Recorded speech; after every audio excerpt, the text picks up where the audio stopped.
జల్లికట్టు కోసం తమిళ తంబీలు ఉగ్ర రూపం దాల్చి కేంద్రాన్ని తమ దారికి తెచ్చుకున్నారు. అన్ని వర్గాల ప్రజలు, ముఖ్యంగా యువత అకుంఠిత దీక్షతో అనుకున్నది సాధించారు. నిషేధిత జల్లికట్టు నిర్వహణ కోసం ఆర్డినెన్స్ తీసుకొచ్చేందుకు కేంద్రం శుక్రవారం రాత్రి అంగీకరించింది.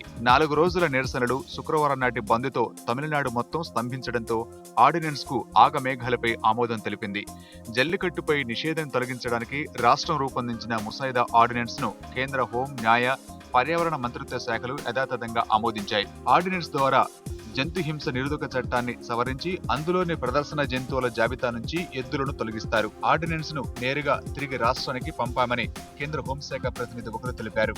రాష్ట్రపతికి నివేదించకుండానే దీన్ని రాష్ట్రానికి పంపడం విశేషం. తమిళనాడు కేబినెట్ శనివారం ఉదయం ఆర్డినెన్స్ ఆమోదించి దాన్ని ప్రకటించాల్సిందిగా గవర్నర్ విద్యాసాగర్రావుకు సిఫార్సు చేసే అవకాశం ఉంది.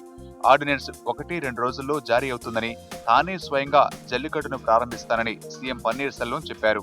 ఢిల్లీలో గురువారం ప్రధాని మోదీ నుంచి హామీ పొందిన ఆయన శుక్రవారం ఉదయం చెన్నైలో విలేకరులతో మాట్లాడారు.